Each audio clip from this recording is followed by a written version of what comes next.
Hello बच्चों। आज हम पढ़ने वाले हैं Maslow need hierarchy theory of motivation. ये एग्जाम पॉइंट ऑफ व्यू से बहुत ही ज्यादा इंपॉर्टेंट है और बहुत ही सिंपल भी है। देखो, यहां पर हिरार्की का मतलब क्या होता है बच्चा, कि यहां पर हिरार्की किसके बारे में बात की? नीड्स के बारे में। नीड्स की हिरार्की बोला है जो आपको मोटिवेट करे। देखो, आपको याद है बेटा, बचपन के अंदर जब आप छोटे थे तो आप डायरेक्ट बाइक नहीं मांगते थे। पहले आपने साइकिल लिया, साइकिल लेने के बाद बाइक लिया, बाइक लेने के बाद आपने कार लिया।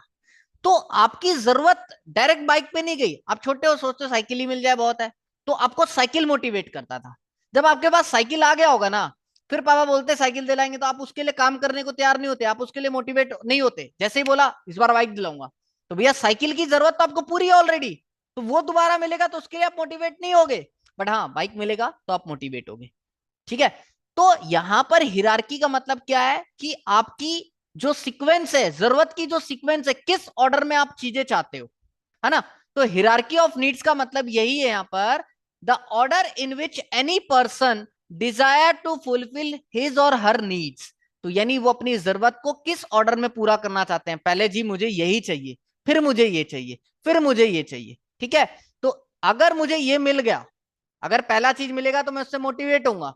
दोबारा भी मुझे पहला चीज मिल रहा है और बोला है ये दूंगा, इसके लिए काम कर, तो मैं नहीं करूंगा। सेकंड वाली चीज दोगे तो उसके लिए मैं जरूर मोटिवेट हो सकता हूँ। राइट। तो जैसे बेटा यहां पर एक एग्जांपल देता हूं मैं आपको। जैसे आपके पास तीन ऑप्शन है, आपको फूड चाहिए, हाउस चाहिए या फ्रेंडशिप चाहिए। तो आप बोलोगे ऑफ कोर्स यार, पेट में भूख लग रही है भाई, सबसे पहले मुझे खाना दे, फिर घर के बारे में सोचूंगा, फिर दोस्ती के बारे में सोचूंगा।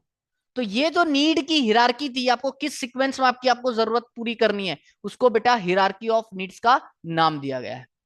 तो जो ये मॉडल था तुम्हारा, इसको अब्राहम मास्लो ने 1943 के अंदर अब्राहम मास्लो ने इसको इंट्रोड्यूस किया था। और इनको फादर ऑफ ह्यूमैनिस्टिक साइकोलॉजी भी बोला जाता है। ठीक है। तो जो ये मॉडल है, इसमें क्या क्या अजम्पशंस है उसको जरा ध्यान से सुन लो। तो लोगों का जो बिहेवियर है बेटा, वो किसके ऊपर बेस्ड है? उनकी नीड्स के ऊपर। ठीक है। आपकी जो जरूरत है, जिस चीज की आपकी जरूरत है, आप आपका बिहेवियर उस चीज के लिए चेंज हो जाएगा। आप देखना, अगर आपके दोस्तों को या ऐसे कोई रिश्तेदार होंगे या कोई भी होगा जिसको आपसे कोई काम है, तो वो आपसे बड़े प्यार से बात करेगा, भाई दोस्ती निभाएगा, इज्जत से दिखाएगा, है ना। तो उसका बिहेवियर बदल जाता है नीड्स के हिसाब से। तो ये एक अजम्पशन मान के चलेंगे यहां पर। और दूसरा जो अजम्पशन है यहां पर, कि ये मानेंगे कि जो हिरार्की होती है लोगों की ऑर्डर की, वो बेसिक नीड्स पहले पूरा करता है और बाद में हायर नीड्स उसको चाहिए होता है। और तीसरा जो अजम्पशन यहां पर आपको लेना है बेटा, कि अगर मेरे पास जो कुछ ऑलरेडी है, जो कुछ मुझे मिल गया है, मैं उसके लिए मोटिवेट नहीं होऊंगा। अगर जो चीज मुझे चाहिए तुम वो दोगे तभी मैं मोटिवेट होऊंगा। ठीक है। दूसरी बात, नेक्स्ट अजम्पशन ये लेंगे कि अगर लोगों का जो पहली नीड है, अगर वो पूरी होगी, लोअर लेवल नीड्स पूरी होगी, जब भी वो हायर लेवल नीड्स पर जाएगा, वरना नहीं जाएगा। तो ये थ्योरी पॉइंट अगर हमने पढ़ लिया, तो अब हम आपको ये समझाते हैं कि जो मैस्लो जी है, उन्होंने 5 जरूरत के अकॉर्डिंग इस मॉडल को डिस्ट्रीब्यूट किया है। सबसे पहली जरूरत उन्होंने लोगों की जो बताई है, वो ये बताई है बेसिक या साइकोलॉजिकल नीड्स। इसको बोलते बेटा जो जरूरत है उनकी सर्वाइवल के लिए, लोगों की सर्वाइवल के लिए जो चीज जरूरत है, उस नीड्स के बारे में बोला है। तो लोग क्या करेंगे बेटा जी, सबसे पहले उसको जो सर्वाइवल के लिए क्या चाहिए, खाना चाहिए, पानी चाहिए, है ना, और रहने की जगह चाहिए, क्लोथ्स चाहिए। तो ये चीजें उन लोगों को चाहिए। तो सबसे पहली जो जरूरत लोग मांगेंगे वो बेसिक नीड्स बोलेंगे। बोलेंगे भाई बाकी नीड्स गया भाड़ में, पहले मुझे ये चीज दो यार, ये चीज पूरी होगी जब तो दूसरी चीज पे जाऊंगा। ये चीज नहीं मिलेगी, दूसरी पे कैसे मैं मांग सकता हूं? तो सबसे पहले ये चीज मांगेंगे। और जिसके पास ये चीज भी नहीं है बेटा, पक्की बात है, अगर तुम उसको दोगे और उससे कुछ करवाना चाहोगे तो तुमको करके देगा, बिकॉज उसको वो मोटिवेटेड है, उसको ये चीज चाहिए, इसलिए वो मोटिवेटेड है काम करने के लिए। ठीक है। जिन लोगों के पास ये चीज ऑलरेडी है, बेसिक नीड्स ऑलरेडी है, अब वो इसके लिए मोटिवेट नहीं होगा, उसको और कुछ चाहिए। अब उसको और कुछ क्या चाहिए वो देखते हैं। लेकिन बेटा मैंने क्या किया, इसको और थोड़ा सा डीप बताने के लिए मैंने इसको एजुकेशनल कॉन्टेक्स्ट के हिसाब से, वर्क प्लेस कॉन्टेक्स्ट के हिसाब से और पर्सनल लाइफ के कॉन्टेक्स्ट के हिसाब से भी तुमको बताने की कोशिश की है। तो देखो, एक स्टूडेंट है, उसका बेसिक नीड्स क्या है बेटा? उसको लिटिल प्लेस चाहिए पढ़ने के लिए, और टेक्स्ट बुक और मटेरियल पढ़ने के लिए एक्सेस चाहिए। तो इसके लिए एक स्टूडेंट के लिए बेसिक नीड्स यही है। अगर एम्प्लॉय की बात करूं तो एम्प्लॉय को कंफर्टेबल वर्क प्लेस चाहिए, है ना, जो भी बेसिक जरूरतें हैं वहां पर उसको मिल जाए, जैसे रेस्ट करने के लिए रूम मिल जाए वर्क प्लेस के साथ साथ, तो उसकी बेसिक रिक्वायरमेंट है। और एक पर्सनल लाइफ में लोगों को क्या चाहिए बेटा? फूड, वाटर, शेल्टर, क्लोथ्स, ये उनको चाहिए होता है, वो उनकी बेसिक नीड्स होती है। जब इंसान का बेसिक नीड्स पूरा हो जाता है बच्चा, तो फिर उसको सिक्योरिटी यानी सेफ्टी नीड्स चाहिए। देखो, अब मुझे पता है यार, मेरे पास रोटी कपड़ा मकान सब कुछ है। अब मैं क्या चाहता हूं? मैं ये चाहता हूं भैया, जहां मैं नौकरी कर रहा हूं वहां मेरा जॉब स्टेबल रहे, वहां से मुझे निकाला ना जाए, ठीक है। दूसरी बात यार, कब तक मैं नौकरी कर लूंगा? जब रिटायर्ड होऊंगा तो मेरा घर खर्चा कैसे चलेगा? तो मेरा फाइनेंशियल सिक्योर रहे, पर मंथ कुछ ना कुछ पैसा आता रहे जिससे मेरा घर चलेगा। और मैं क्या चाहता हूं कि जो मेरे परिवार है वो कोई भी बीमार ना हो, सबकी हेल्थ अच्छी रहे। उसके लिए मैं क्या चाहूंगा? वो मेडिकल इंश्योरेंस वगैरह मेरे पास हो। तो सेफ्टी नीड्स या सिक्योरिटी नीड्स किसके रिगार्डिंग होता है बेटा? Physical, environmental and emotional.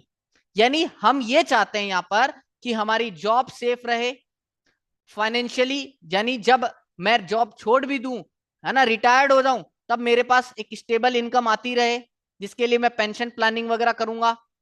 और फैमिली सिक्योरिटी भी देखूंगा कि भैया फैमिली का इंश्योरेंस हो हेल्थ का, ताकि मेरे फैमिली में कोई दिक्कत ना आए। ठीक है। तो जब इंसान का बेसिक नीड्स पूरा हो जाता है तो वो सेफ्टी नीड्स की तरफ जाता है। इसको भी अगर तीनों कॉन्टेक्स्ट से मैं एक्सप्लेन करूं आपको, तो एक एजुकेशनल कॉन्टेक्स्ट में एक स्टूडेंट क्या चाह रहा है कि उसको एक स्टेबल जॉब मिले, और बढ़िया नेबरहुड मिले, और हेल्थ इंश्योरेंस हो ताकि वो सिक्योर रहे, है ना। दूसरा, स्टूडेंट क्या चाहता है बेटा? एक सपोर्टिव लर्निंग एनवायरनमेंट चाहता है, और जहां पर वो पढ़ रहा है उस कैंपस में अपनी सेफ्टी चाहता है। और जॉब्स के अंदर एम्प्लॉय क्या चाह रहे हैं? एम्प्लॉय पर्सनल, ये तो बेटा पर्सनल लाइफ वाला हो गया, ये एजुकेशनल हो गया। और जॉब में एक एम्प्लॉय क्या चाह रहा है कि जॉब उसकी सिक्योर रहे, उनको फेयर वेजेस मिले, और जहां वो काम कर रहा है वो एनवायरनमेंट उसके लिए अच्छा हो। ठीक है। और यहां पर एक और इसको बताया है पर्सनल लाइफ के अकॉर्डिंग ही, कि वो क्या चाह रहा है? फाइनेंशियल स्टेबिलिटी, और उसका होम एनवायरनमेंट अच्छा रहे। सिंपल सी बात अगर बोलूं बेटा, तो इसने यही बताना चाहे कि जॉब और सिक्योरिटी नीड्स के अंदर कि उसका इनकम कंसिस्टेंट आता रहे जब वो रिटायर्ड भी हो जाए तो, और उसका हेल्थ भी, फैमिली की हेल्थ भी जो है वो अच्छी चले, और उसको सेफ्टी चाहिए अपने परिवार के लिए, अपने जॉब के लिए। जब पहले दो नीड्स पूरे हो जाएंगे बेटा, तो उन दो नीड्स के अलावा उसको अगर मोटिवेट करना है तो उसको तीसरी नीड्स आपको देनी पड़ेगी, जिसको बोलते हैं सोशल या अफिलिएशन या बिलोंगिंग नीड्स। यानी जब पहले दो नीड्स इंसान का पूरा हो जाता है बेटा, तो इंसान फ्रेंडली एनवायरनमेंट चाहता है, वो सबके साथ मिलजुल कर रहना चाहता है ताकि उसको मेंटल सेटिस्फेक्शन मिले। जब इंसान को पता है रोटी कपड़ा मकान आ गया, है ना, जॉब सिक्योर्ड है, फैमिली सिक्योर कर रखी है मैंने, तो अब मैं क्या चाहता हूँ? लोगों से मिलना, ग्रुप में बैठना उठना, दोस्ती बढ़ाना, सब लोगों के साथ मिलकर रहना, ताकि दिमाग में शांति रहे, मैं खुश हो पाऊं। तो यहां पर इस नीड्स का मतलब क्या है कि मैं रिलेशनशिप फॉर्म करना चाह रहा हूँ, ग्रुप्स बढ़ाना चाह रहा हूँ, दोस्त बढ़ाना चाह रहा हूँ, जिससे सभी हमें प्यार करे, और हम सोसाइटी के पार्ट, कम्युनिटी के पार्ट बने रहे, है ना। तो इसके लिए इंसान क्या करता है बेटा? क्लब ज्वाइन करता है, दोस्त बनाता है, फैमिलीज के साथ टाइम स्पेंड करता है, जिससे हम सब एक दूसरे के साथ जुड़े रहे, वो हमारे साथ जुड़े रहे, वो हमें प्यार करे, हम उन्हें प्यार करें, है ना। तो ऑर्गेनाइजेशन में एक मैनेजर क्या कर रहा है? इसके लिए टीम वर्क, टीम के साथ काम करवाते हैं ताकि टीम में आपस में कोऑर्डिनेशन बना रहे, सब एक दूसरे की रेस्पेक्ट करे, एक दूसरे को चाहे, है ना। और इनफॉर्मल ऑर्गेनाइजेशन भी क्रिएट करते हैं। इनफॉर्मल ऑर्गेनाइजेशन मतलब जो एम्प्लॉयज आपस में खुद क्रिएट कर लेते हैं, जैसे कैंटीन में बैठ के गॉसिप कर रहे हैं, तो वो एक दूसरे की बातें कर रहे हैं, तो वो अपने अपने सोशल नीड्स को वहां पर डेवलप कर लेते हैं। तो इंसान तीसरा नीड्स ये चाहता है। तो बेटा अगर तीनों कॉन्टेक्स्ट से अगर मैं तुमको दोबारा बताऊं, तो एक स्टूडेंट एजुकेशनल लाइफ में क्या चाहता है कि वो स्टडी ग्रुप्स को ज्वाइन कर ले, जिससे और क्लासमेट के साथ एंगेज एंगेज रहे, जिससे उसका रिलेशनशिप सोशल नीड्स क्या हो जाएगा? डेवलप हो जाएगा। एक, ठीक है। और एक एम्प्लॉय क्या चाह रहा है बेटा? कि वो अपने टीम के साथ, कलीग्स के साथ टीम बिल्डिंग एक्टिविटीज करे, सोशल इवेंट्स करे, घूमने फिरने जाए, जिससे क्या हो, टीम के साथ उसका रिलेशन डेवलप हो। और पर्सनल लाइफ में इंसान क्या चाहता है, वो फ्रेंडशिप करे, फैमिली रिलेशन निभाए, रिश्तेदारियों में जाए, है ना, सोशल एक्टिविटी में पार्टिसिपेट करे। इनसे क्या होगा, सोशल नीड्स हमारी डेवलप होगी। जब इंसान का तीनों नीड्स पूरा हो जाता है तो इंसान एस्टीम यानी स्टेटस नीड्स आता है। इंसान को ये पता है यार, पैसा भी आ गया, फैमिली सिक्योर है, बेसिक नीड्स पूरा है, दोस्त यार बहुत हैं। अब मेरे में क्या चाहता हूं मैं कि भैया मेरे को लोग जो मेरे दोस्त यार है वो मुझे पहचाने, वो मुझे इज्जत दे, मेरा पहचान हो, रिकॉग्नाइजेशन हो, ऑफिस में कलीग्स जो है मेरे उसके सामने मेरा इज्जत बने, बोले यार बॉस तू तो बढ़िया यार, तेरी तो बल्ले बल्ले है, तू सेट है बिल्कुल बढ़िया अपनी लाइफ में, है ना। तो वो एस्टीम नीड्स आता है। तो एस्टीम नीड्स क्या होता है, related to the respect and recognition. जब तीनों नीड्स पूरे हो जाते हैं बेटा, तो इंसान डिमांड करने लगता है ग्रुप में अपनी रिस्पेक्ट का। और इसको आप नॉन मॉनिटरी इंसेंटिव से भी सेटिस्फाई कर सकते हो। जैसे आप उसको स्टेटस दे सकते हो, लीडर बना सकते हो, कोऑर्डिनेटर बना सकते हो, है ना। ऑफिस में एक बढ़िया सा अलग सा कमरा दे दिया, अब अलग सा कमरा दे दिया, बॉस बन गया यार, वो कोऑर्डिनेटर बन गया, लोग उसको पहचानने लगे, जानने लगे, हाँ इसकी चलती है यहाँ पर। तो उससे भी वो क्या होगा, मोटिवेट होगा, वो काम करने के लिए तैयार होगा। तो एग्जाम्पल है बेटा, एक एम्प्लॉय हार्ड वर्क करने को तैयार होगा अगर आप उसको प्रमोशन देते हो या प्रेज देते हो। चार पांच लड़कियां ऑफिस में बढ़िया बढ़िया, है ना, उसके सामने यार ये तो बंदा मस्त है, बड़ा बढ़िया काम करता है, तो उससे वो क्या होता है, मोटिवेटेड होता है, एंकरेज रहता है। अब वो बोलता है हाँ अब हवाबाजी करूंगा, काम बढ़िया दिखाऊंगा करके बॉस को, बॉस मेरे से खुश होगा, है ना। तो ये क्या है, एस्टीम नीड्स है। ठीक है। अब एस्टीम नीड्स में इंटरनल भी हो सकता है, एक्सटर्नल भी हो सकता है। इंटरनल क्या चाहता है, वो अपनी सेल्फ रेस्पेक्ट चाहता है, अंदर से उसका कॉन्फिडेंस आए, है ना, वो कंपिटेंस चाहता है, वो क्या कर सकता है बेटा, किसी भी चीज को चाहे हासिल करने के लिए वो हासिल कर सके, compete कर सके, है ना। और एक्सटर्नल क्या चाहता है कि लोग उसको पहचाने, उसके पास पावर हो, उसका अलग स्टेटस हो, लोग उसको अटेंशन दे, है ना। तो ये एस्टीम नीड्स एक्सटर्नल होती है। अब अगर तीनों कॉन्टेक्स्ट से जो मैंने एग्जांपल आपके लिए सेट किया ताकि मैं आपको समझा पाऊं, तो स्टूडेंट्स क्या चाहता है बेटा, उसको स्टूडेंट्स की एस्टीम कब बनेगी, उसका हवाबाजी कब बनेगा, अगर उसको गुड्स ग्रेड्स मिलेंगे, टीचर उसको जानेगी हाँ ये बच्चा अच्छा है, पढ़ता है, अच्छा है, मेहनत करता है। और एम्प्लॉइज क्या सोचता है कि उसको ऑफिस में और प्रमोशन मिलता रहे, है ना, उसको सब जाने, अवार्ड्स मिले, है ना। और पर्सनल लाइफ में इंसान क्या चाहता है, पर्सनल अपनी पर्सनल अचीवमेंट चाहता है ना, सेल्फ कॉन्फिडेंस चाहता है। तो ये एस्टीम नीड्स की बात करता है। नेक्स्ट आता है, लास्ट वन है बेटा, सेल्फ एक्चुअलाइजेशन नीड्स। कई बार क्या होता है, मेरा बच्चा ये वाला पॉइंट समझ ही नहीं पाता, उसको दिक्कत होती है, तो मैं आज बहुत इजी वे में तुमको समझाता हूं ये बात कि बेटा सेल्फ एक्चुअलाइजेशन नीड्स का मतलब क्या होता है। जब इंसान अपने जो उसके लाइफ में जो उसका एम है उस एम पर पहुंच जाए या पहुंचने के करीब है, हालांकि एम हमारा कभी खत्म होता ही नहीं है, इसलिए कहा गया है सेल्फ एक्चुअलाइजेशन नीड्स कभी किसी की जल्दी से पूरी होती ही नहीं है। तो इसको अपन सेल्फ एक्चुअलाइजेशन नीड्स कहते हैं। जैसे बोले तो इंसान यहाँ क्या चाहता है, अपनी ग्रोथ चाहता है बेटा, सेल्फ फुलफिलमेंट जो उसको चाहिए वो फुलफिल करना चाहता है, जो वो गोल निर्धारित किया है, जो उसने गोल डिसाइड किया उसका अचीवमेंट चाहता है ना, ज्यादा से ज्यादा नॉलेज लेना चाहता है, समाज में लोगों की सेवा करना चाहता है, क्रिएटिविटी दिखाना चाहता है, क्रिएटिव बनना चाहता है। ठीक है। तो भाई साहब वो जो चाह रहा है इतनी चीजें कभी भी वो सेटिस्फाइड नहीं कर पाता, क्योंकि वो बढ़ती चलती है, उसकी अपेक्षा वो कभी भी खत्म नहीं होती। तो कोई भी तुमसे पूछेगा कि सेल्फ एक्चुअलाइजेशन नीड्स क्या आता है, क्या होता है, तो तुम बोलना जब इंसान रियलाइज करता है या रीच करता है, जो वो एम करता है अपनी लाइफ में उस पर रीच कर जाता है, उसको बोलते हैं। जिसमें वो ग्रोथ करना चाह रहा है, तो ग्रोथ हो रहा है भैया, अपनी फुलफिलमेंट सेल्फ फुलफिलमेंट करना चाह रहा है, अपने गोल्स को अचीव करना चाह रहा है, अपने नॉलेज को बढ़ाना चाह रहा है, समाज में सोशल सर्विस करना चाह रहा है, क्रिएटिविटी दिखाना चाह रहा है, उसको बोलते हैं अपन सेल्फ एक्चुअलाइजेशन नीड्स, जो कि कभी भी फुली सेटिस्फाइबल नहीं हो सकती, कहीं ना कहीं कमी रहती है। तो पहले जो चार नीड्स आपने पढ़े बेटा वो आपके डेफिशिएंसी मोटिवेटर थे, और जो फिफ्थ नीड है बेटा वो आपका ग्रोथ मोटिवेटर है। जो ये फिफ्थ नीड है वो आपका ग्रोथ मोटिवेटर है।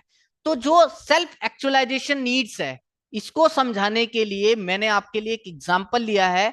देखो जैसे बेटा एक टीचर है ना, उस टीचर की जर्नी हम आपको बता रहे हैं। टीचर का नाम है जेनी, और जेनी हाई स्कूल टीचर है जो टीचिंग कर रही कई सालों से। तो वो अपने जॉब से सेटिस्फाइड थी, बट वो अपने करियर में क्या करना चाहती है, और ग्रोथ करना चाहती है, और बढ़ना चाहती है। तो मैंने कहा था सेल्फ एक्चुअलाइजेशन में ग्रोथ चाहिए। तो भैया हमारा करियर जब भी जहां भी पहुंच जाएंगे वो बढ़ता चलेगा, और बढ़े और बढ़े और बढ़े, तो भैया ये कभी सेटिस्फाइड होता ही नहीं है जल्दी से, है ना। तो इसलिए हम उसके बारे में चर्चा कर रहे हैं, जेनी मैम के बारे में। तो वो क्या चाहती थी, अपना पर्सनल ग्रोथ चाहती थी। तो पर्सनल ग्रोथ और चाहने के कारण उन्होंने मास्टर डिग्री कर लिया, ठीक है, जिससे उनका टीचिंग स्किल्स और एनहांस हो गया, और नए नए उन्होंने एजुकेशनल मेथड सीख लिए, तो इससे उनका पर्सनल ग्रोथ हो रहा है। और क्रिएटिव रहना चाहती है, तो क्रिएटिव रहने के लिए उन्होंने क्या किया, ब्लॉग लिखना चालू कर दिया, जहां पर वो इनोवेटिव टीचिंग टेक्निक्स और आइडियाज को शेयर करती थी एजुकेटर्स के साथ, अदर एजुकेटर्स के साथ। तो ये क्रिएटिविटी वहां दिखा रही है ना। और जेनी मैम का क्या पर्पस था, कि वो मेंटरशिप प्रोग्राम में इन्वॉल्व हो जाएं, है ना, जहां पर लोगों के लिए मेंटर बने वो, या वो लोगों को हेल्प करे, टीचर्स को हेल्प करे, उनके स्किल्स को बढ़ाने में, कॉन्फिडेंस को बढ़ाने में, ठीक है। तो जो हम यहाँ पर यही बात करेंगे, पर्सनल ग्रोथ चाहता है, क्रिएटिविटी चाहता है, पर्पस फुलफिल करना चाहता है, सेल्फ फुलफिलमेंट जो था, ठीक है, सेल्फ फुलफिलमेंट की बात करना चाहते हैं। तो यहाँ सेल्फ फुलफिलमेंट में क्या होता है, इन एक्टिविटीज के थ्रू जेनी क्या कर रही है मैम, केवल अपना ग्रो नहीं कर रही, not only growing professionally, but also making meaningful impact on her students and fellow teacher. क्योंकि भैया जब वो क्रिएटिव बन रही है, जब अपना पर्सनल ग्रोथ ले रही है, इनोवेटिव ले रही है, तो अच्छा तो इम्पैक्ट वो छोड़ेंगी ना, ठीक है। तो ये तुम्हारा एक एग्जाम्पल दिया मैंने, जिससे हम सेल्फ फुलफिलमेंट की भी बात, सेल्फ एक्चुअलाइजेशन नीड्स की भी बात हम कर पा रहे हैं। तो हमने यहाँ Maslow need of hierarchy theory को बहुत डीप में आपको समझा दिया। अच्छा लगे तो प्लीज आप ज्यादा से ज्यादा इसको शेयर करें, और कमेंट जरूर करें, बताएं मुझे कि आपको वीडियोस कैसे लग रहे हैं, और क्या क्या हम चेंजेस आपके लिए कर सकते हैं जिसको आपको पढ़ने में और आसानी मिले। Thank you.